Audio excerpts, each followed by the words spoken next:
الفاتحة. أعوذ بالله من الشيطان الرجيم. بسم الله الرحمن الرحيم. الحمد لله رب العالمين الرحمن الرحيم مالك يوم الدين إياك نعبد وإياك نستعين اهدنا الصراط المستقيم صراط الذين أنعمت عليهم غير المغضوب عليهم ولا الضالين آمين. بسم الله الرحمن الرحيم. الحمد لله رب العالمين والصلاة والسلام على أشرف الأنبياء والمرسلين وعلى آله وصحبه أجمعين. اللهم إنك خلاق العظيم إنك سميع العليم إنك غفور رحيم إنك رب العرش العظيم. Ya Allah, Ya Rahman, Ya Rahim, Engkau berkatilah dan rahmatilah perjalanan program ceramah sempurna sambutan awal Ramadan yang bertajuk penantian yang ditunggu pada hari ini. Kurniakanlah kepada kami ilmu-Mu, sinarlah hati-hati kami, lapangkanlah dada-dada kami dengan cahaya dan hidayah-Mu, supaya kami dapat memperolehi ilmu dan pengetahuan yang berguna. Semoga dengannya kami mudah menerima dan menghayati serta mengamalkannya. Ya Allah, berkatilah kami dalam bulan Sya'ban dan sampaikanlah kami kepada Ramadan. Jadikanlah Ramadan yang bakal kami lalui ini lebih baik daripada Ramadan sebelum ini. Jadikanlah ia sebagai kunci untuk kami memperolehi redha-Mu serta syurga-Mu, Ya Allah, Ya Zal Jalali wal Ikram. Bismillahilladzi la yadurru ma'a ismihi syai'un fil ardi wala fis sama' wa huwas samii'ul 'alim. Allahumma inna na'udzubika minal barasi wal junun wal judam wa min sayyi'il asqam. Rabbana atina fid dunya hasanah wa fil akhirati hasanah wa qina 'adzaban nar. Wa sallallahu ala sayyidina Muhammadin wa ala alihi wa sahbihi wa baraka wa sallam. Walhamdulillahi rabbil alamin.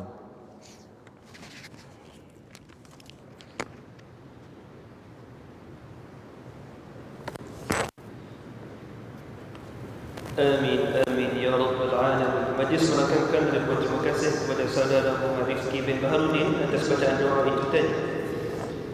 Hadirin sekalian, jauh perjalanan luas pandangan mencari ilmu merangkai rahsia Nabi Muhammad Rasul junjungan menjadi teladan umat manusia.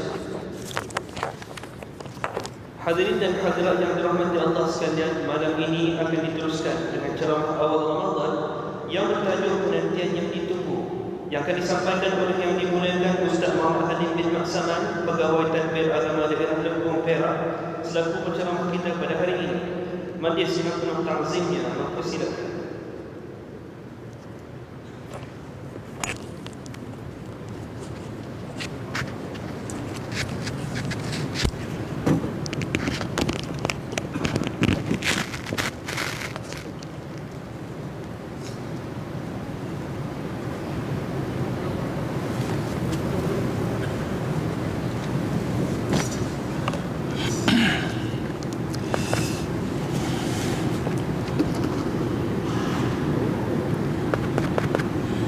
Assalamualaikum warahmatullahi wabarakatuh. Oh, pakai ni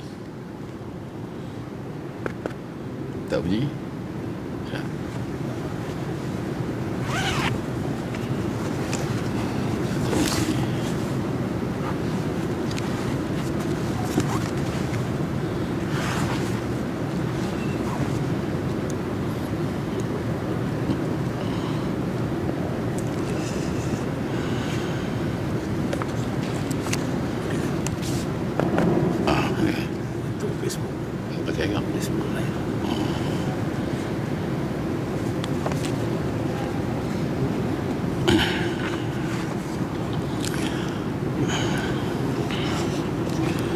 Assalamualaikum warahmatullahi wabarakatuh.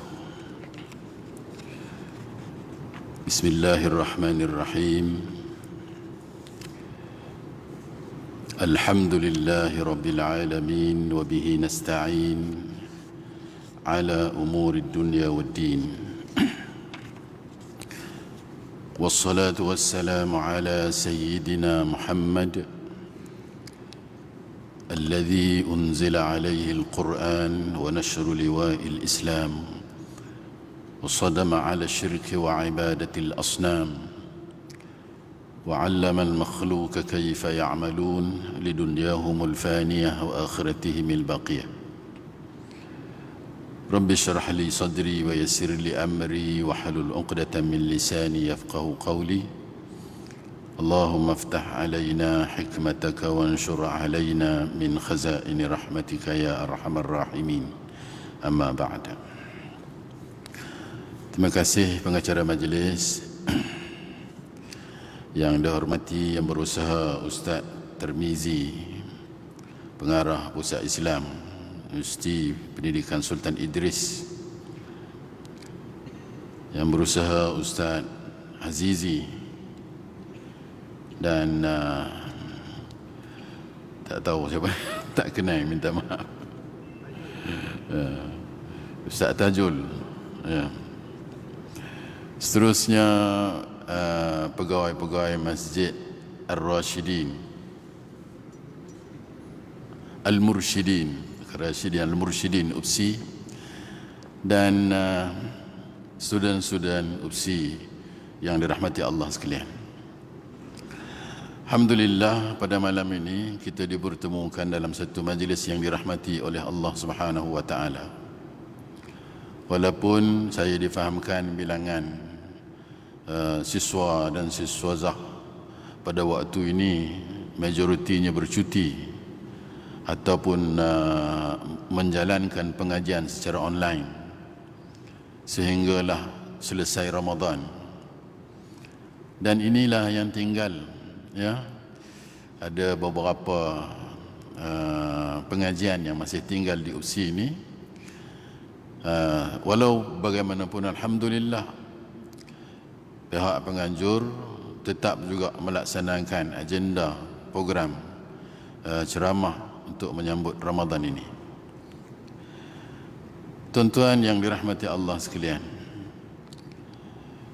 insya-Allah kita akan menyambut Ramadan dalam beberapa hari lagi.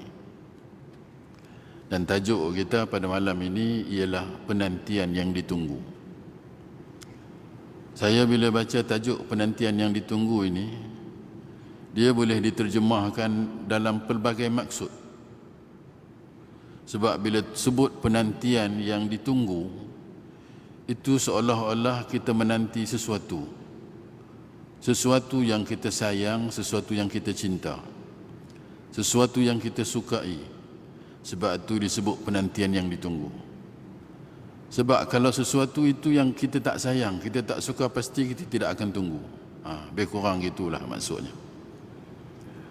Namun yang dimaksudkan dengan penantian yang ditunggu itu, kita serba maklum dan kita faham bahawa sebenarnya yang kita maksudkan dengan penantian yang ditunggu itu ialah bulan Ramadan.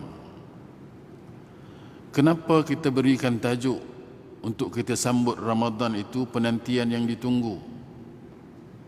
Pastilah yang ditunggu itu mempunyai kelebihan-kelebihan yang tertentu. Pasti ada kelebihan yang melebihi kelebihan-kelebihan yang lain. Ibnu Rajab Al-Hambali dalam kitabnya mengatakan, iaitu dalam kitab Lataiful Ma'arif, menukilkan daripada Ma'la bin Fadl, kata dia, adalah mereka berdoa kepada Allah Subhanahu wa taala selama 6 bulan, mengkisahkan bagaimana cerita salafus salih, orang-orang yang terdahulu daripada kita dari kalangan orang-orang saleh, di mana orang-orang saleh pada ketika itu dalam mereka menanti Ramadan itu 6 bulan mereka itu berdoa kepada Allah Subhanahu wa taala supaya mereka disampaikan kepada bulan Ramadan. Makna kerinduan mereka itu melebihi rindunya kita. Kita ni kot kalau boleh rindu pun 2-3 hari ni sebelum datang Ramadan. Rasa rindu tu pun nasib. Kadang-kadang tu ada orang yang bila datang Ramadan jadi susah hati. Letihlah aku bulan Ramadan ni, kata dia. Tidak. Sebab dia tidak merasai bagaimana besarnya Ramadan itu. Kelebihan yang Allah sediakan sepanjang Ramadan. Kesempatan dan kemuliaan yang Allah berikan. Kalau kita tengok dalam hadis Rasulullah sallallahu alaihi wasallam sebut, kata Rasulullah, awwaluhu rahmah wa awsatuhu maghfirah wa akhiruhu itqum minan nar. Dengan sepotong hadis itu sudah kita melihat begitu besar, begitu baik, begitu hebat tawaran yang Allah sediakan pada bulan Ramadan. Sebab itu para salafus salih mereka merindui Ramadan itu 6 bulan sebelum datangnya Ramadan. Dan 6 bulan selepas Ramadan mereka sentiasa berdoa kepada Allah Subhanahu wa taala agar segala ibadah mereka sepanjang Ramadan itu diterima oleh Allah Subhanahu wa taala. Jadi macam mana kita nak gambarkan begitu hebatnya Ramadan itu sehingga dirindui oleh salafus salih, orang-orang salih yang terdahulu. Cukuplah dengan 2-3 patah perkataan ini memberi satu makna dan kefahaman kepada kita bahawa hebatnya bulan Ramadan itu. Tuan-tuan yang dirahmati Allah sekalian, Dr. Said Al-Affani berkata, kata dia, kita dapati golongan salaf yang terdahulu, yakni orang-orang saleh zaman dulu, menyambut Ramadan dengan taubatan nasuha, kerana mengharapkan bahawa ibadah mereka sepanjang Ramadan itu tidak sedikit pun ditolak oleh Allah Subhanahu wa taala. Lalu mereka mempersiapkan diri sebelum Ramadan dengan mereka bertaubat kepada Allah Subhanahu wa taala. Orang dulu nak sambut Ramadan semangat. Sebab Ramadan itu banyak janji-janji Allah yang disebut. Bukan hanya sekadar apa yang saya sebut tadi, awwaluhu rahmah. Di dalam bulan Ramadan itu penuh dengan kerahmatan, wa awsatuhu maghfirah, penuh dengan keampunan Allah, dan bulan Ramadan itu membebaskan kita daripada api neraka. Bahkan kelebihannya mungkin selepas ini kita akan bincangkan lebih banyak, lebih hebat, sehingga orang-orang yang terdahulu daripada kita mereka sangat suka, sangat seronok bila nak datangnya Ramadan, dan mereka mempersiapkan diri untuk menempuh Ramadan itu. Kita nak tahu semua benda ni supaya kita boleh nilai banding kita dengan mereka. Kerana semakin lama semakin jauh kita daripada zaman baginda Rasul sallallahu alaihi wasallam, semakin nipis iman umat akhir zaman ini. Kerana sebab itu dalam sebuah hadis kata Rasulullah, sayati alaikum zaman la yabqa minal islam illa ismu. Nanti akan sampai kepada kamu satu zaman bahawa pada ketika itu Islam hanya akan tinggal nama. Islam ramai sekarang, di pelosok dunia, di mana tempat ada orang Islam, tapi nilai, kualiti, tahap kualiti mereka itu jauh beza dengan umat-umat yang terdahulu. Manusia akhir zaman yang disebut oleh Rasulullah, la yabqa minal islam illa ismuh. So kalau kita tengok umat hari ini, betulkah apa yang Nabi sebut tentang umat Islam akan hanya tinggal nama? Lalu kita perlu faham Islam itu apa dulu untuk kita menilai umat ini tinggal nama atau tidak. Bila kita faham apa makna Islam, Islam itu kata Dr. Abdul Karim Zaidan, dan menyatakan tentang beberapa ta'rif tentang Islam. Antaranya makna Islam itu ialah menyerah diri, menyerahkan diri kita kepada Allah untuk diurus, ditadbir, mengikut peraturan dan undang-undang dan hukum hakam Allah Subhanahu wa taala. Antara lain disebut Islam itu ialah himpunan beberapa peraturan. Islam ini banyak peraturan. Bahkan setiap saat, setiap masa hidup kita ini diatur oleh peraturan-peraturan yang ditentukan oleh Allah dan Rasulnya. Tuan-tuan, apa benda yang kita buat tak ada kaitan dengan hukum hakam ketentuan Allah? Semua ada. Kita berpakaian, ada ketentuan cara etika berpakaian. Kita makan, ada adab dan tata susila untuk makan. Kita nak tidur, ada pandangan-pandangan, suruhan dan perintah daripada Rasul bagaimana cara untuk kita memulakan tidur. Kita bangun tidur, ada juga undang-undang dan peraturan yang ditetapkan bagaimana untuk kita lakukan. Inikah ini apatah lagi berkaitan dengan ibadah dan sebagainya, berkaitan dengan kehidupan, itu semua ada peraturan-peraturan yang ditentukan untuk kita patuh dan taat kepada perintah Allah Subhanahu wa taala. Sebab itu disebut Islam itu ialah himpunan beberapa peraturan.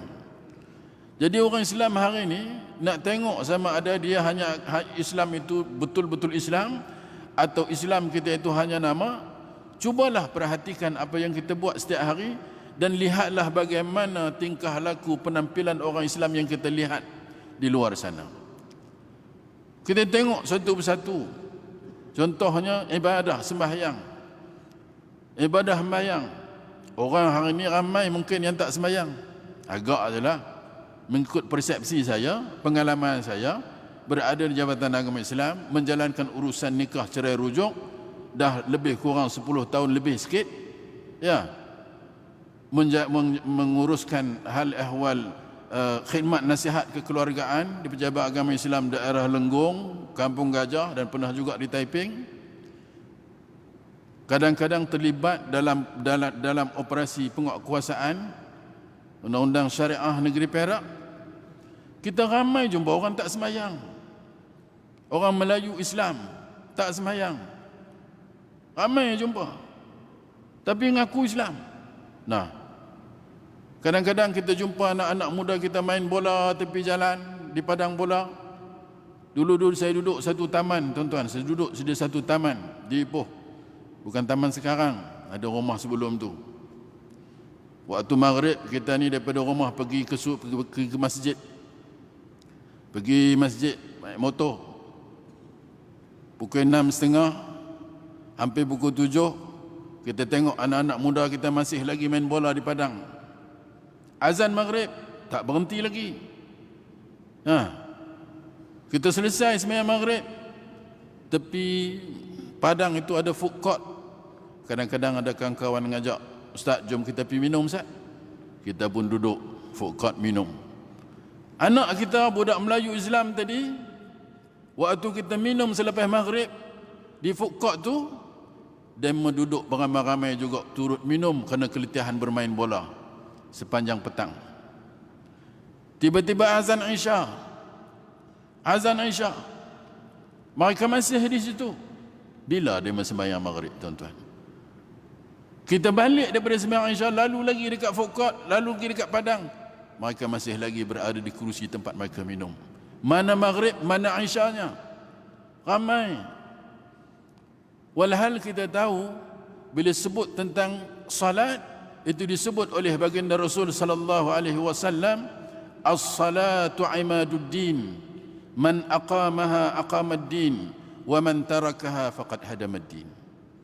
Sembahyang adalah tiang agama. Bahkan kata Rasulullah, awwalu ma yuhasabu yaumal qiyamah, perkara pertama yang akan ditanya oleh Allah di besok di akhirat ialah as-salah. Berapa ramai orang Melayu Islam yang tidak mempedulikan sembahyang? Begitu. Ini realiti. Kadang kita tengok di pasar malam, ya, di shopping komplek, di tempat-tempat rekreasi. Nah, waktu maghrib mereka masih lagi berpeleseran, duduk-duduk, sembang-sembang, sehingga mereka tidak pedulikan waktu maghrib. Kalau dari sudut itu untuk kita nilai masyarakat zaman ini, walaupun mungkin tak semua, tuan-tuan, bukan semua tak sembahyang. Tapi kalau ikut kajian saya pernah dengar daripada Dr. Fadilah Khamsah kata, lebih daripada 50% anak Melayu Islam yang memang tidak sembahyang. Atau macam mana, tuan-tuan? Ya tak? Ni datang Ramadan nak cerita langsung tak rasa apa. Walhal disebut tadi bagaimana sikap salafus salih terdahulu 6 bulan sebelum datang Ramadan mereka telah merindui Ramadan. Kita mungkin hari ini tak rasa apa pun, bahkan kadang-kadang merasa beban dengan Ramadan itu. Aduh, tak boleh makan bulan Ramadan. Aduh, penat aku tak puasa bulan Ramadan. Ya. Macam-macam benda tak boleh buat bulan Ramadan ini. Kita berasa susah hati bila datangnya Ramadan. Sesuai tajuk kita hari ini. Apa tajuknya? Iaitu penantian yang ditunggu. Baik. Itulah sikap salafus salih yang perlu kita contohi. Nak sampai ke tahap itu, kita terlebih dahulu perlu menghayati dan memahami sebenarnya Ramadan itu apa. Sebab seseorang itu tidak akan mencintai sesuatu jika dia tidak kenal tentang perkara itu. Sama juga kata orang Melayu, tak kenal maka tak cinta. Hanya orang yang bercinta saja yang merindui terhadap orang yang dicintai. Nah, kalau kita tidak mengenal Ramadan, kita belum kenal betul-betul dengan pencipta Khalik kita Allah Subhanahu wa taala, kita belum kenal bagaimana tawaran yang Allah berikan sepanjang Ramadan. Nah, bukan nak kata Ramadan, kadang-kadang itu bab lain pun Allah sebut dan Rasul pesan pada kita tentang kelebihan-kelebihan tertentu. Kita tak buat juga. Sebab apa? Kita tidak nampak ganjaran itu secara material. Kita tak nampak jelas. Kita tengok Nabi sebut, kata Rasulullah, raka'atani qabla al-fajri afdal min ad-dunya wa ma fiha. 2 rakaat sebelum fajar. Itu kalau kita lakukan salat 2 rakaat itu afdal min ad-dunya, lebih baik, lebih afdal daripada dunia dan apa sahaja yang ada dalam dunia. Besar mana ganjaran Allah Ta'ala dengan 2 rakaat itu? Kalau kita tunjuk RM100 kita nampak, tapi bukan nilai satu dunia dengan nilai RM100 itu.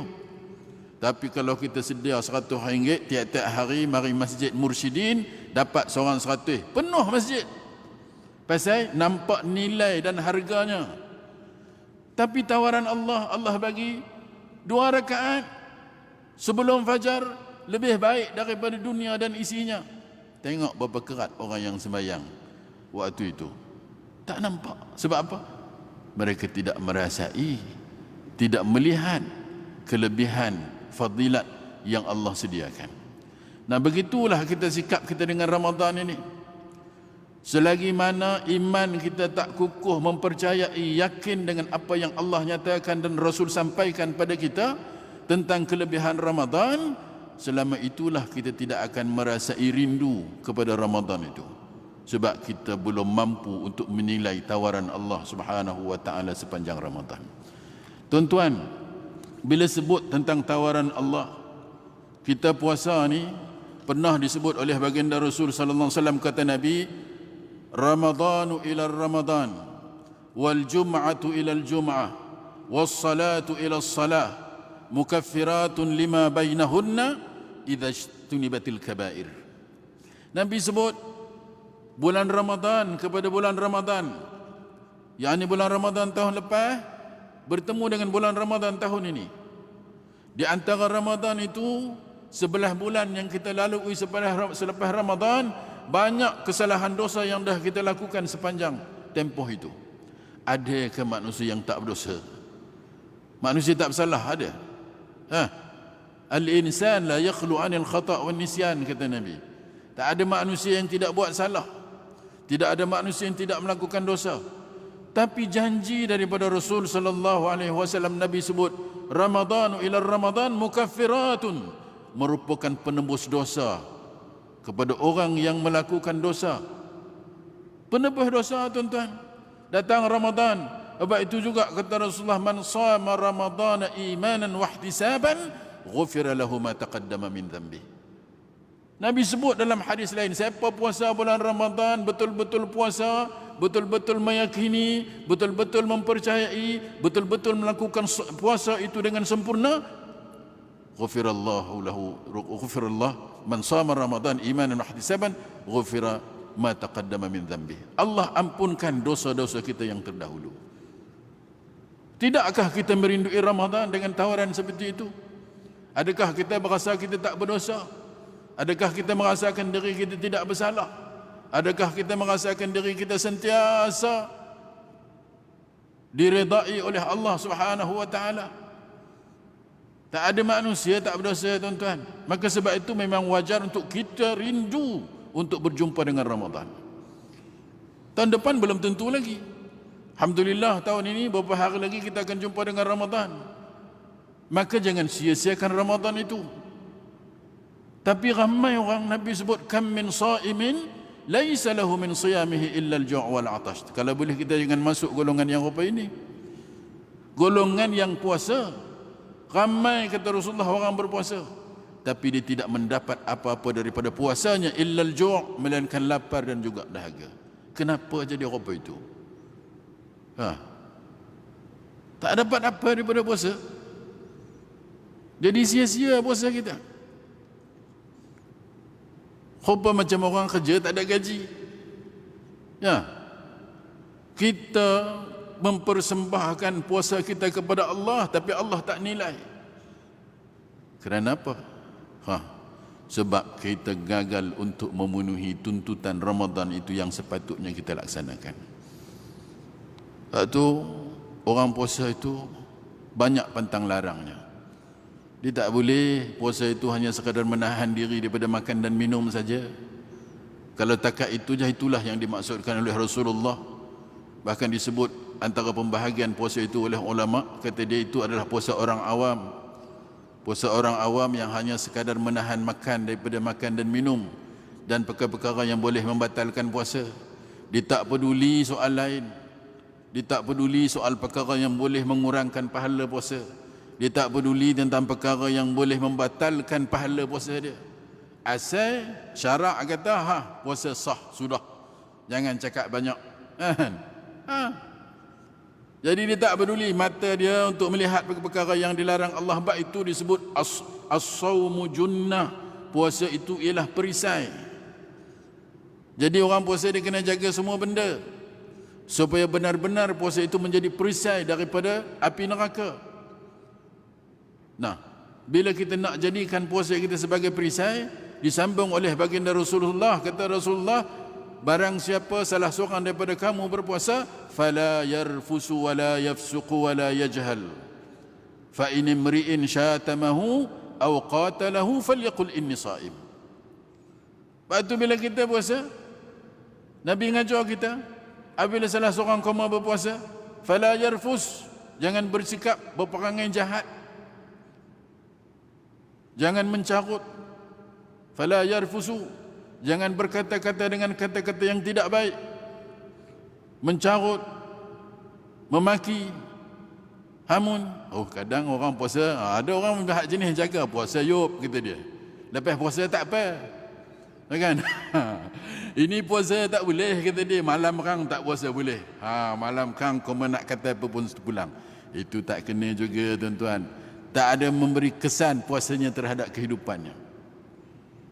Tuhan sebut itu larangan-larangan, atau Nabi sebut tentang larangan untuk menjaga kualiti puasa itu, bukan hanya berlaku pada bulan Ramadan. Ramadan ini juga disebut sebagai bulan latihan supaya kebiasaan-kebiasaan yang dah kita lakukan untuk jaga puasa, kita teruskan pada bulan-bulan yang lain. Itu maknanya. Ini tidak macam saya satu masa pergi ke Indonesia, Medan, tidur di Hotel Garuda, duduk bawah berjalan kaki menunggu waktu nak berbuka. Tiba-tiba datang seorang pengayuh beca. Orang ni mari tahu, dia tanya apa? Dia tanya soalan, dia kata apa? Pak, mau cewek enggak? Kata dia. Kan? Ada ke dia tanya mau cewek enggak? Lalu saya jawab dengan dia. Saya khabar ke dia, kata Pak, kata, ini kan puasa Pak, ini Ramadan, kita kan puasa. Apa jawab dia? Ada jawapan. Jawab dia apa? Jawab dia, iya Pak, puasanya kan siang, malam enggak, kata dia. Malam tak apa, siang aja jangan. Kita jangan bawa perangai rupa itu, kan? Bukan siang malam yang menjadi masalahnya. Perkara yang dilarang Allah perlu kita tinggalkan untuk menjaga kualiti puasa. Tapi bukan hanya waktu puasa, bahkan selepas puasa kita kena sentiasa stabil untuk melaksanakan segala yang Allah Ta'ala larang untuk kita tinggalkan. Yang mana Allah suruh, kita kena buat. Itulah yang disebut sebagai saumu junnah. Ya. Fala yarfusu wala yafsuq. Jangan bersikap jahat, mendajai orang, sifat hasad dengki, menganiaya orang, mengambil hak orang. Itu semua boleh mengurangkan pahala puasa. Buat kebajikan banyak bulan Ramadan ni. Banyak akan istighfar, banyak akan salawat, banyak akan zikir sepanjang Ramadan.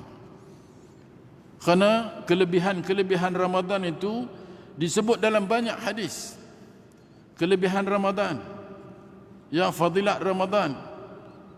Jadi kalau kita menjaga perkara-perkara dan perbanyakkan ibadah sepanjang Ramadan, antara lain bila kita sebut tentang Ramadan yang dilakukan dengan baik, menjaga adab tata susilanya, menjauhkan diri seboleh-bolehnya daripada perkara yang boleh mendatangkan dosa, memperbanyakkan ibadah dan menjaga kualiti Ramadan puasa kita.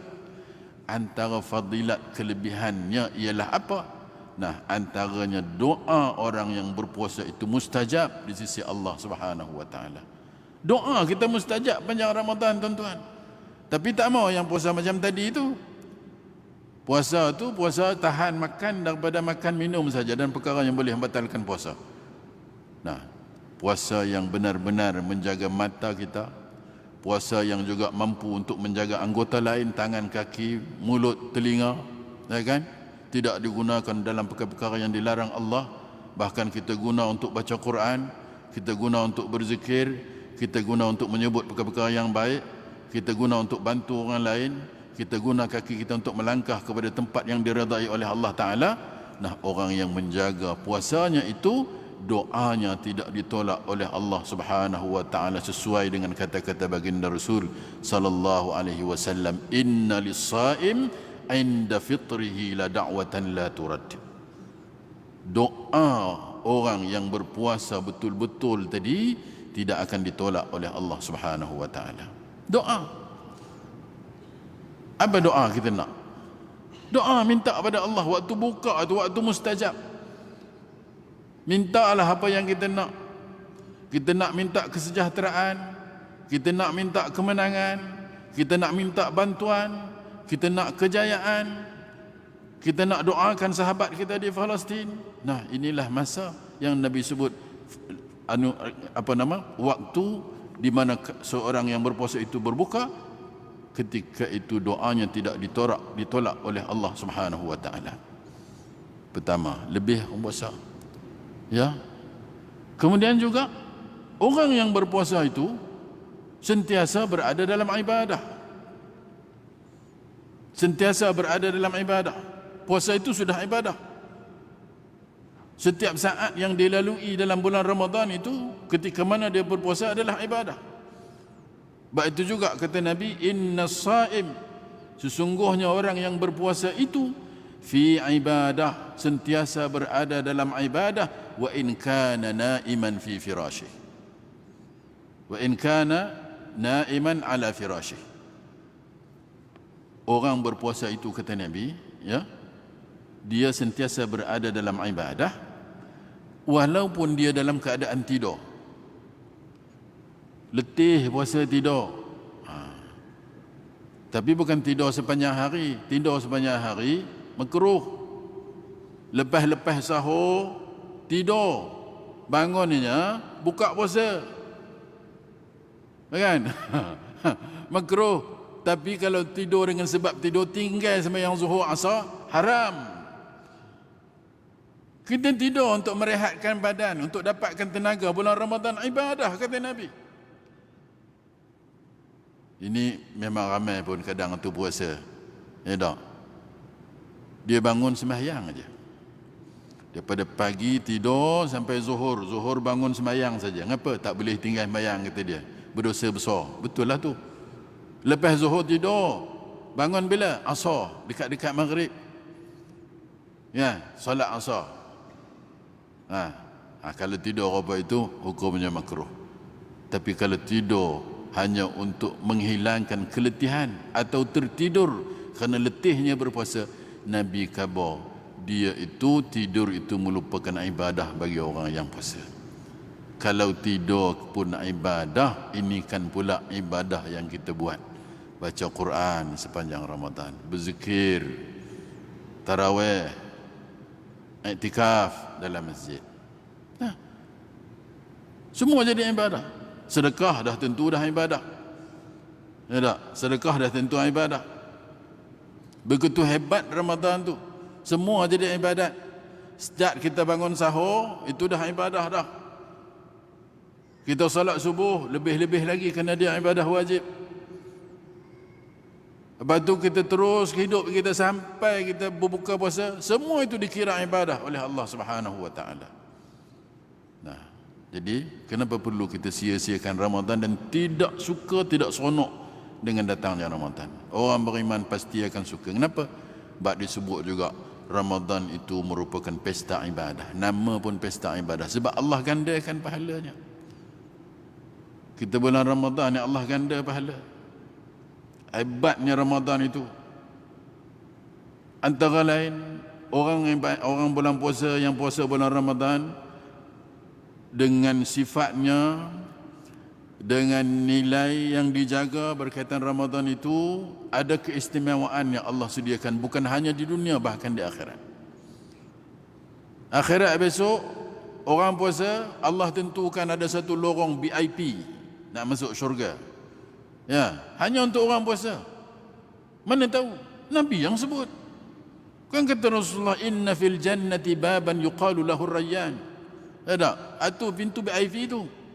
VIP orang lain tak masuk melalui pintu itu. Nah, Tuhan sediakan untuk kita yang puasa betul-betul puasa ni, yang menjaga betul-betul haknya, yang menjaga betul-betul untuk mendapat puasa yang berkualiti, yang Allah redha, yang Allah suka. Nah, orang yang jaga puasa rupa itu, kata Rasulullah, Allah sediakan untuknya satu pintu di syurga nanti yang namanya Rayyan.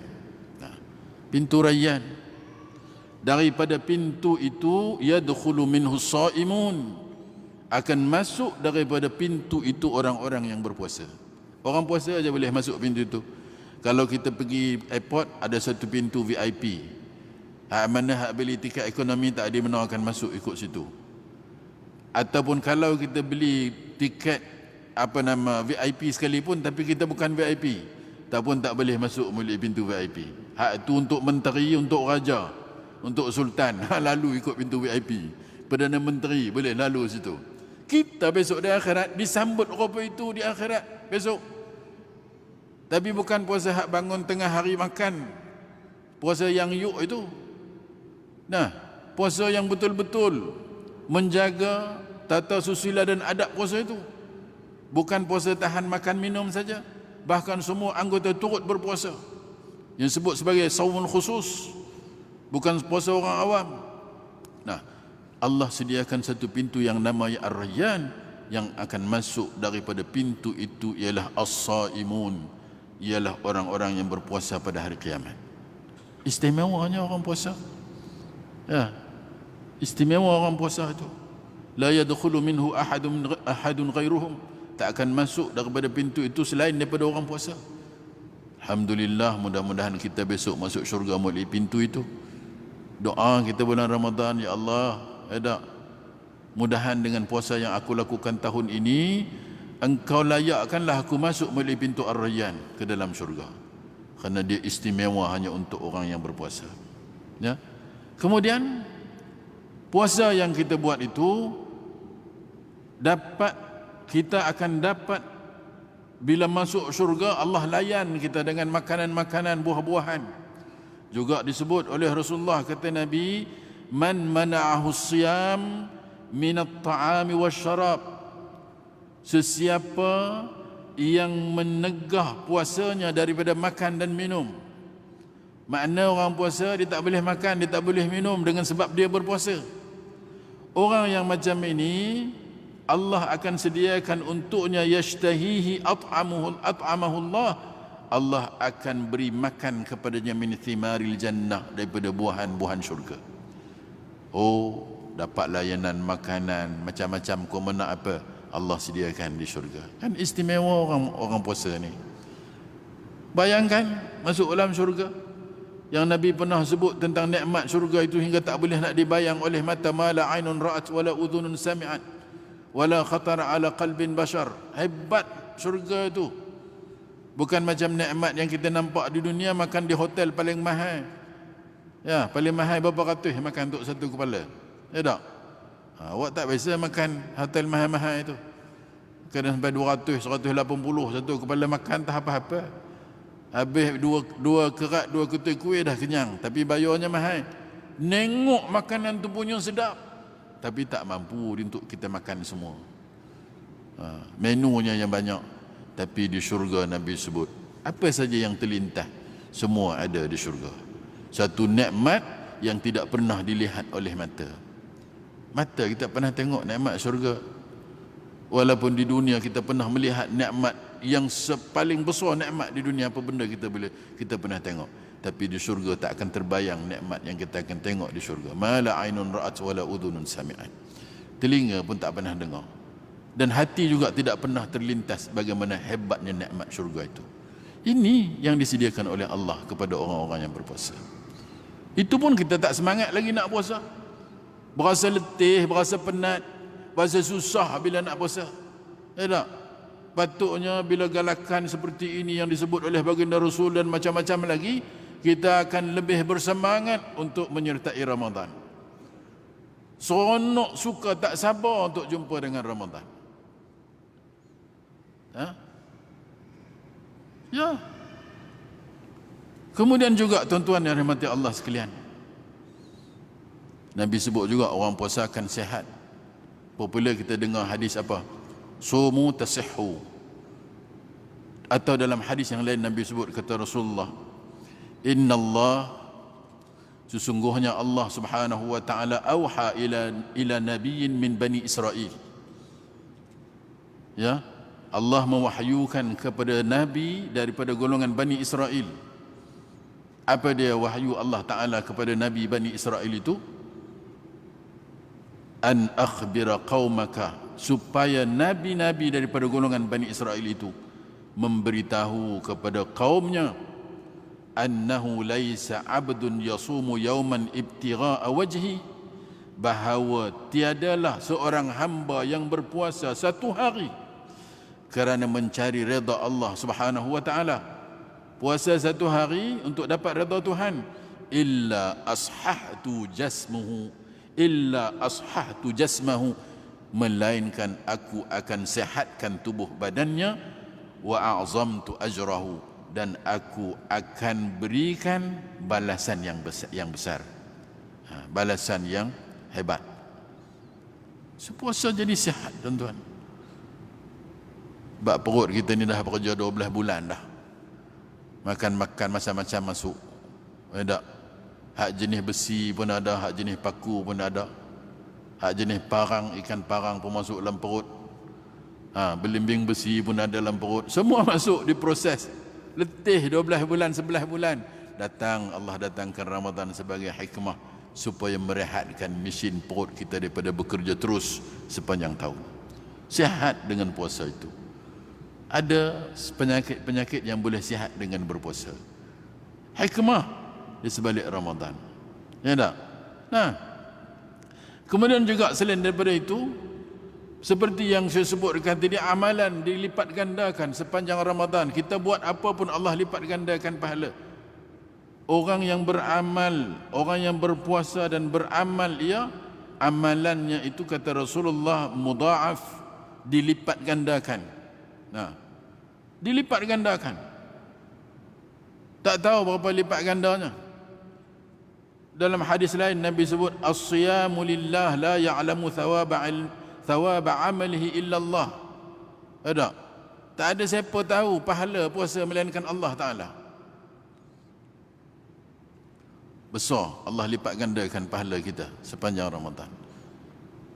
Lebih daripada kita tahu. Kadang-kadang ada ibadat-ibadat yang Allah lipat gandakan sehingga 700 kali ganda. Tapi bila sebut puasa, kata Allah Ta'ala, as-sawmu lillah. Kata Nabi, as-sawmu lillah, puasa itu untuk Allah dan Allah yang akan membalasnya.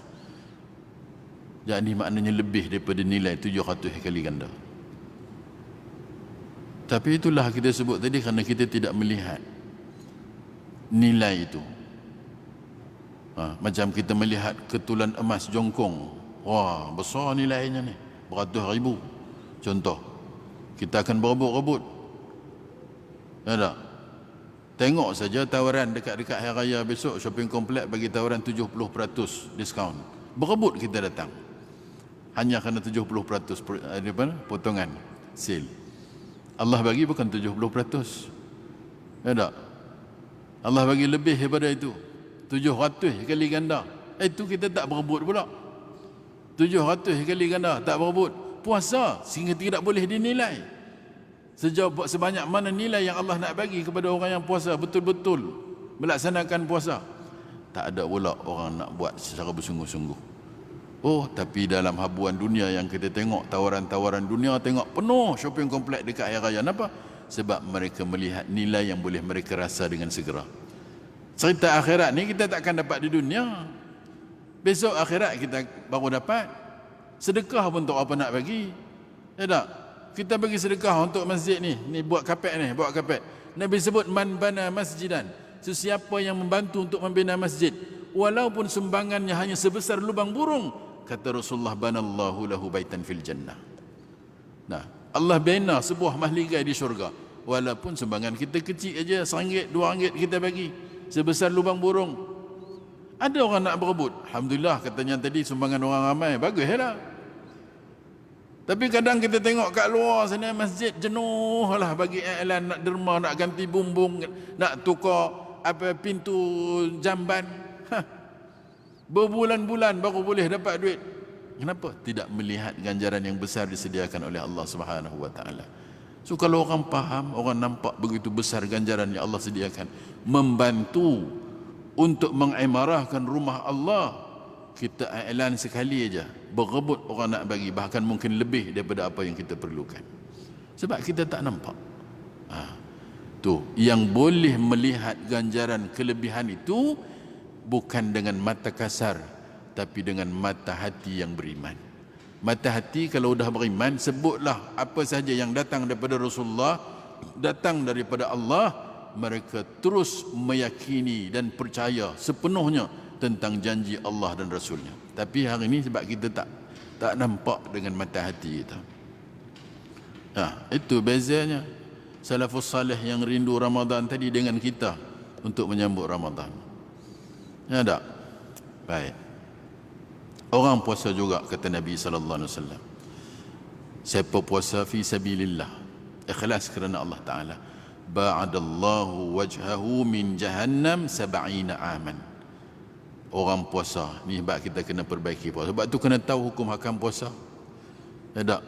Paling tidak ulang kaji, baca buku puasa ni macam mana yang dikehendaki oleh syarak. Bagaimana yang dikehendaki supaya kita menjaga anggota kita sepanjang Ramadan, supaya puasa itu diterima oleh Allah Ta'ala, sehingga benar-benar puasa itu menjadikan kita jauh daripada api neraka 70 aman, 70 tahun perjalanan. Nah, jauh tu menjauhkan kita daripada neraka dengan hanya man sama yauman, sehari yang diterima oleh Allah Subhanahu wa taala. Sehari puasa kita 70 tahun Allah jauhkan kita daripada neraka. Tak mau lagi. Tapi kita main-mainlah dengan puasa kita. Kita tak tahu Tuhan terima ke tidak. Waktu Ramadan tu rajin tengok YouTube yang bukan-bukan. Waktu Ramadan tu pergi tengok ada zaman teknologi, tak menjaga akhlak mata kita untuk melihat sesuatu yang dilarang, tak juga menjaga telinga kita, tak juga menjaga tangan kita ni hantar mesej hak bukan-bukan fitnah dan sebagainya. Macam mana kita nak dapat nilai tertinggi puasa kita tu yang boleh menjauhkan kita daripada api neraka selama sepanjang perjalanan 70 tahun dengan hanya nilai satu daripada hari-hari yang kita lalui dalam bulan Ramadan? Pasti tak kita ni boleh. Tapi kadang itu yakin sangat kita. Kita yakin sangat. Puasa aku pasti Allah Ta'ala terima. Sembahyang aku pasti juga diterima Tuhan. Itu pemikiran kita zaman ini. Tapi kalau kita tengok cerita salafus salih tadi, ya tak? Mereka ni walaupun banyak ibadatnya, baca Quran tak berhenti, puasa sepanjang tahun, ibaratnya gitu. Pasal mereka lebih banyak puasa daripada berbuka. Quran yang khatam setahun 3-4 kali. Bahkan ada disebut Imam Syafi'i sebulan 2 kali dia khatam Quran. Atau dalam bulan Ramadan lebih kerap Imam Syafi'i khatam Quran bulan Ramadan. Orang-orang salafus salih banyak ibadat, banyak sembahyang, banyak puasa, banyak buat perkara kebaikan, banyak sedekah daripada kita. Bangun tengah malam tetap munajat pada Allah Ta'ala. Ya Allah, aku tak mampu, aku tak layak masuk syurga, ya Allah. Banding dengan kita baru sembahyang 5 waktu berasa ahli syurga dah. Nah, bahkan tak sembahyang pun rasa ahli syurga dah. Kadang-kadang tu yang tak Islam pun ngabarkan masuk syurga juga. Kau tak tanya, kalau tak percaya tanya David Ormugum. Andainya aku pergi dulu sebelummu, kata dia, ku nantimu di pintu syurga, betul? Tapi ahli ibadat, orang-orang Islam yang sebelum kita, orang dahulu, banyak ibadah, hanya bangun tengah malam tahajud. Hampir setiap malam mereka bertahajud, tetap munajatnya dengan Allah. Ilahi lastu lil firdausi ahla. Ya Allah, aku tak layak masuk syurga, ya Allah. Wala aqwa ala naril jahimi. Tapi aku tak mampu tanggung siksa neraka-Mu, ya Allah. Aku tak mampu untuk tanggung siksa neraka-Mu. Minta ampun dengan Allah tiap hari, ya Allah. Fahabli taubatan waghfir dhunubi. Terima taubatku, ampunkan dosaku, ya Allah. Fa innaka ghafirudz dzambil azim. Dema pun dema, ya. Orang Perak semua ke? Tidak lah. Tapi faham kot dema, koma apa semua. Kadang-kadang terbawa-bawa bahasa ni, minta maaf. Ya. Kita ni tak ada sehebat orang-orang saleh yang terdahulu, tapi merasakan layak masuk syurga. Bukan cerita, bukan saya tanya nak ke tidak masuk syurga. Kalau tanya nak, semua orang nak masuk syurga. Soalannya layak atau tidak. Nilailah diri sendiri. Layak ke masuk syurga? Kalau ibadat kita hanya sekadar ibadat asas saja, itu pun kadang-kadang tertinggal, kadang-kadang dibuat, kadang-kadang tertidur, kadang-kadang sengaja tinggal. Berasa ahli syurga dah. Mana gaya? Jadi wajar untuk kita semua merasa bimbang. Wajar untuk kita semua rasa bimbang. Takut-takut kita dimasukkan ke neraka Allah Subhanahu wa taala. Wajar untuk rasa bimbang. Bukan suruh masuk dak, tapi rasa risau bimbang kita ni tak masuk syurga. Sebab ibadat kita tak sebanding mereka, orang-orang saleh yang terdahulu. Quran kita tak sehebat nema. Kita nak khatam setahun sekali pun susah. Ni Ramadan ni kalau boleh paling tidak sekali kita khatam. Tapi tak payahlah cerita ke orang, cukup dengan khatam sendiri. Ini kadang kita khatam, kita belagak pula ke orang, aku dah khatam dah hang, bila lagi? Langsung tak ada pahala. Kan? Kenapa kena riak? Kerana menunjuk-nunjuk, kan? Tunjuk ke orang buat apa? Tak, melainkan ada maksud kita mengajak orang, bukan kerana kita nak tunjuk orang.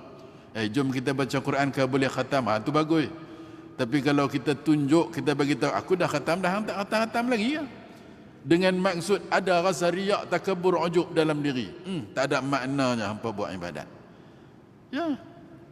Ni, kita sahut tawaran Allah sepanjang Ramadan dengan kita penuhi Ramadan tahun ini dengan ibadah-ibadah yang mampu kita buat. Apa benda? Macam-macam. Hari-hari kalau boleh main sedekah masjid, walaupun RM1. Ya. Allah lipat gandakan pahala sedekah kita sedekah RM1, Tuhan ganti dengan RM700. Dah. Tuhan ganti sedekah kita RM1, Allah ganti RM700. 700 kali ganda. Kalau kita sedekah RM10, kalilah dengan 700. Saya tak lulus matematik. Berapa banyak itu terpulang. Kekelit sendiri. Nah, amalan Allah gandakan. Allah jauhkan kita daripada api neraka 70 marrah. Dalam satu riwayat lain kata Rasulullah, 100 tahun perjalanan Allah jauhkan muka kita daripada api neraka kerana sebab salat saum Ramadan. Sehari kita berpuasa yang diterima oleh Allah Subhanahu wa taala, Allah jauhkan perjalanan 100 tahun perjalanan. 100 tahun ke? Ya, 100 tahun. Masiratu mi'ata amin. Ya, 100 tahun. Perjalanan 100 tahun. Menjauh kita daripada api neraka. Hanya kerana puasa kita sehari. Hebat puasa ni, tuan-tuan. Tapi kita tak rasa kehebatan itu. Kerana mungkin kita lalai, mungkin kita lupa, mungkin kita jahil. Lebih hebat lagi, kata Nabi, orang puasa ni, kata Rasulullah, as-siyam wal Quran yashfa'ani lil 'abdi yaum al-qiyamah. Puasa itu, kata Nabi, puasa dan Quran yang kita baca itu, kedua-duanya boleh memberi syafaat kita di hari kiamat. Pembantu kita, penyelamat kita di akhirat. Nah, jadi nak kita ni, ada orang yang tak perlu syafaat di akhirat. Kita berasa ni kita boleh lepas segala rintangan akhirat besok. Titian sirat kita selamba boleh lalu, tak apa. Aku tak perlu kepada syafaat. Tak ada seorang pun yang tidak perlu kepada bantuan di akhirat besok. Tak ada seorang pun. Ahli ibadat ke tak ibadat ke, dia tetap mengharapkan bantuan. Termasuk syafaat daripada baginda Rasul sallallahu alaihi wasallam. Kita harap bantuan Rasulullah, tapi kita tak pernah ingat dia. Kita nak bantuan daripada puasa kita, tapi kita tidak menjaga kualiti puasa kita. Kita nak bantuan syafaat daripada Quran untuk membela kita di akhirat, tapi kita tak pernah untuk baca Quran. Kita nak syafaat daripada Quran, tapi kita tidak pernah untuk melaksanakan apa yang disuruh oleh Quran. Kita tidak pernah meninggalkan apa yang dilarang oleh Quran. Bagaimana untuk kita dapat syafaat? Ya, nak dapat syafaat Nabi, salawat pun tak pernah. Salawat kita kedekut, cukup sekali sudah, kan? Sekali sudah, kan? Syekh Quraim Rajah daripada Syria, kan, dulu pernah datang Malaysia, kan. Dia mari ke Intim, berjumpa dengan kami pegawai Jabatan Agama. Saya ingat 3 pesan dia, 3 perkara dia. Dia kata, perbanyakkan salawat. Dia banyakkan salawat, kata dia. Kenapa? Sebab kita mengharapkan syafaat baginda Rasulullah di akhirat. Dia pesan konsentrate, dia kata 100 hari sekali paling kurang. 100 kali sehari salawat kepada Rasulullah. Tak kira lah salawat apa. Paling pendek, Allahumma salli ala Muhammad. Ada, Allahumma salli ala Sayyidina Muhammad. Atau nak baca salawat Ibrahimiyah terpulang, atau mana-mana salawat yang kita tahu kita nak baca terpulang. Tapi kata dia, perbanyakkan salawat kerana kita perlu kepada syafaat baginda Rasulullah sallallahu alaihi wasallam di akhirat. Tak ada seorang pun yang tidak berhajat kepada syafaat dan bantuan baginda Rasul di akhirat. Jadi kita perlukan syafaat Rasulullah, tapi tak pernah salawat. Macam mana? Ya. Kemudian yang kedua pesan dia kata apa? Perbanyakkan istighfar. Istighfar kena banyak. Dia kata kita banyak dosa, tak ada orang yang tak berdosa. Kalaupun Rasulullah beristighfar, pernah riwayat menyatakan Nabi beristighfar tidak kurang daripada 70 kali sehari semalam. 70 kali Nabi salawat. Dalam riwayat yang lain mengatakan Rasulullah salawat setiap hari, istighfar setiap hari tidak kurang daripada 100 kali. Tak kurang maknanya kadang-kadang lebih. Ya, tak kurang daripada 100 kali. Astaghfirullahalazim, astaghfirullahalazim, astaghfirullahalazim. Maknanya mohon ampun dengan Tuhan, minta ampun dengan Allah Ta'ala setiap hari 100 kali. Nabi yang maksum pun ngajar kita untuk istighfar. Sepatutnya Rasulullah tak payah istighfar sebab dia maksum, sebab dia tidak berdosa. Orang minta ampunnya bila buat salah. Nabi maksum, Nabi tidak bersalah. Nabi dipelihara oleh Allah daripada melakukan kesalahan. Pun beristighfar pada Allah sehari semalam tak kurang daripada 100 kali. Kita yang hari-hari buat dosa tak pernah minta maaf dengan Tuhan. Itu pun gagah lepas sembahyang astaghfirullahalazim, astaghfirullahalazim, astaghfirullahalazim 3 kali. Pun tak cukup lagi kalau nak bandingkan dengan istighfarnya Rasulullah. Nah, tuan-tuan sekalian, nak dapat keampunan Allah, istighfarlah antaranya.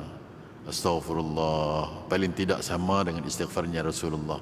Itu kata Syekh Qurayyim Rajih.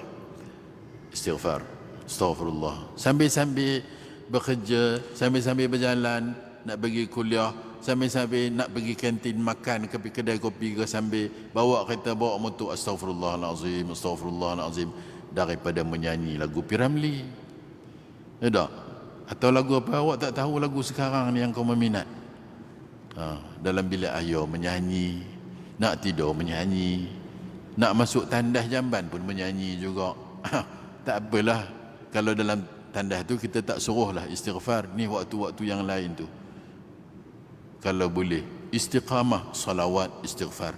Dan yang ketiga kata Syekh Qurayyim Rajih, dia kata banyakkanlah zikir la ilaha illallah, kerana memperteguhkan iman kita, keyakinan kita terhadap Allah 100 kali. Ni 3 benda kata Syekh Qurayyim Rajih, semua orang kena buat. Bukan hadis, tapi ini satu galakan untuk jaga kita. Ya, salawat, istighfar dan zikir la ilaha illallah. Nah, ini zikir kita lain, ya kan? Okey, tuan-tuan sekalian, pahala puasa tidak ada tandingan. Ya, la adlalah kata Nabi, tidak ada tandingan pahala puasa. Walaupun dalam bab yang lain Allah sebut, contoh salat jemaah 27 darjat, sedekah kata tadi sampai 700 kali ganda. Tapi bila sampai bab puasa, Nabi sebut alaika bisawm fa innahu la adlalah, la adlalah, tidak ada tandingan pahalanya, tidak disebut berapa banyak pahalanya. Jadi maknanya paling besar antara pahala-pahala yang Allah sediakan dalam ibadah-ibadah yang kita buat, paling besar pahala adalah puasa. Tapi puasa yang macam mana? Nah, puasa yang memenuhi hak dan tuntutan yang sepatutnya kita lakukan sesuai dengan kehendak apa yang disebut sebagai puasa itu. Ya. Tuan-tuan sekalian, depan saya tak ada jam. Berapa? 9? Sekarang ni 9:10. Okey, sikit lagi. Tadi kata Ustaz Azizi pukul 9. Okeylah, dah. Ni dah 9:10. 9:10. Saya nak sebut satu hadis Nabi. Kata Rasulullah, man amila hasanatan juziya 10. Siapa buat satu kebaikan, Allah balas dia 10 kali ganda. Satu kebaikan 10 kali ganda. Man anfaqa malahu fi sabilillah, sesiapa yang menafkahkan hartanya di jalan Allah bagi sedekah, da'afallahu lahu nafaqata dirham, Allah akan melipat gandakan baginya nafkah 1 dirham bi 700 dirham, dengan 700 kali ganda. Makna RM1 jadi 700. 1 dirham 700 dirham Allah gantikan. Wad dinar bi 700 dinar, siapa menderma 1 dinar, Allah lipat gandakan dengan 700 dirham. Tu puasa besar, sedekah. Ada. Tapi bila sampai bab puasa, apa kata Rasulullah? Wassiyamu lillahi ta'ala, puasa itu adalah bagi Allah Subhanahu wa ta'ala. La ya'lamu thawab 'amilihi, tidak diketahui pahala amalannya itu, pahala orang yang berpuasa itu, illallah, melainkan Allah. Sebab itu saudara-saudara, puasa itu perlu dilakukan dengan sebaik mungkin. Jangan sampai puasa yang kita buat itu dianggap cedera dan tidak sempurna di sisi Allah Subhanahu wa taala, kerana ganjarannya sangat besar. Itu baru puasa, belum lagi kita sebut Lailatul Qadar yang Allah sediakan di bulan Ramadan, nilainya sangat besar. Lailatul Qadri khairum min alfi syahr, nilai satu malam Lailatul Qadar itu lebih baik daripada alfi syahrin, 1000 bulan. hitungan 1000 bulan lebih kurang 83 tahun. 83 tahun dengan nilai kualiti ibadah setiap masa. Satu malam je kita ibadah, malam tu berlaku Lailatul Qadar. Allah bagi nilainya selama 83 tahun dengan nilai ibadah. Itu tak nampak lagi. Macam mana kita mampu untuk lakukan siang, malam, pagi, petang dengan ibadah selama 83 tahun. Ada orang boleh buat? Adakah? Umur kita belum tentu 83 tahun. Kita tidur saja dah 1/3 daripada umur kita. Tidur saja. Tuan-tuan perasan tak? Kita tidur, kalau umur kita 60 tahun, kita dah tidur selama 10 tahun. Macam mana kira macam itu? Tak, bukan saya kata, Imam Ghazali yang sebut. Kita habiskan masa untuk tidur 1/3 daripada umur kita. Bila kita, orang perubatan ahli sains buat kajian, dia sungguh, kenapa? Keperluan seorang manusia tidur sehari 8 jam. 8 jam sama dengan 1/3 sehari, 24 jam. Jadi kalau umur kita 60 tahun, 10 tahun dah kita tidur. Jadi baki dia 20 tahun. 20 tahun tu pun hari-hari kita ibadat, baca Quran, sembahyang tak berhenti. Mana ada? Allah sediakan malam Lailatul Qadar. Nilainya 1000 tahun. Jika kita hitung dalam hitungan tahun, 1000 bulan. Jika kita hitung dalam hitungan tahun, lebih kurang 83 tahun. Tak ada orang hidup dalam dunia umur 83 tahun hari-hari beribadah kepada Allah Subhanahu wa taala. Pun kita tak kejar juga Lailatul Qadar. Tidur berdengkur sampai ke pagi. Tak peduli aku qadar ke tak qadar ke lantak lah ke dia janji aku tidur kata. Kan tidak melihat ganjaran dengan mata hati keimanan, maka dia tidak menilai hebatnya malam Lailatul Qadar itu. Tuan-tuan sekalian, dengan galakan, motivasi, pemberian-pemberian, kehebatan Ramadan itu, hikmah paling besar di sebalik latihan Ramadan itu disebut dalam Quran. Imam kita sebut tadi, ya kan? Apa dia? Kutiba alaikumus siyam kama kutiba alal ladzina min qablikum la'allakum tattaqun. Diwajibkan kepada kamu puasa seperti mana diwajibkan kepada mereka-mereka yang sebelum kamu. Untuk apa? Hikmah paling besar di sebalik Ramadan itu ialah supaya semua kita menjadi orang yang bertakwa kepada Allah Subhanahu wa taala.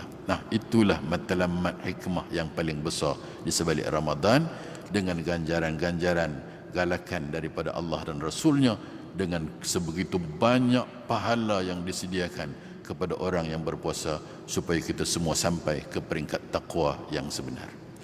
Tak ada apa dah nilai yang mengangkat martabat kita di sisi Allah paling tinggi dan menjadi manusia mulia.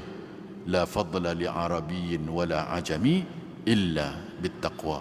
Tak ada lebihnya orang Arab dengan orang ajam, melainkan mereka yang bertakwa kepada Allah Subhanahu wa taala.